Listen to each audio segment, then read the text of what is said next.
மீதான தொடர் தாக்குதலானது சர்வதேச சட்டங்களையும் ஐக்கிய நாடுகள் சபையின் சாசனத்தையும் அப்பாட்டமாக மீறும் செயலாகும் என எதிர்க்கட்சித் தலைவர் சஜித் பிரேமதாச நாடாளுமன்றத்தில் இன்றைய தினம் தெரிவித்தார்.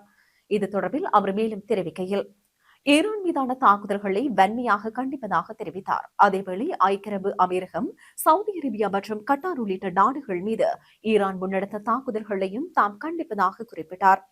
பிராந்தியத்தின் அமைதியை குலைக்கும் எந்தவொரு வன்முறை நடவடிக்கையும் ஏற்றுக்கொள்ள முடியாது என அவர் குறிப்பிட்டுள்ளார். மத்திய கிழக்கில் தீவிரமடைந்துள்ள போர் சூழலால் இலங்கையின் பொருளாதாரம், அந்நிய செலவாணி மற்றும் எரிபொருள் விநியோகம் ஆகியவற்றில் ஏற்படவுள்ள பாரதூரமான தாக்கங்களை குறித்து அவர் சபையில் கவலை வெளியிட்டார். இப்பிரச்சனையை கையாள்வதற்கு தேசிய ரீதியிலான ஒருமித்த கருத்து அவசியம் என தெரிவித்த சஜித் பிரேமதாச, மத்திய கிழக்கு நெருக்கடியால் இலங்கைக்கு ஏற்படும் பிரச்சினைகள் குறித்து விவாதிக்க உடனடி விசேட கலந்துரையாடல் ஒன்று நடத்தப்பட வேண்டும் என்றும் இதற்கான அழைப்பை ஜனாதிபதி விடுவிக்க வேண்டும் எனவும் வலியுறுத்தினார். கட்சி பேதங்களை கடந்து அனைத்து அரசியல் கட்சிகளும் இதில் பங்கேற்று நாட்டின் நலன் கருதி ஒன்றிணைந்து செயற்பட வேண்டும் எனவும் அவர் கோரிக்கை விடுத்துள்ளார்.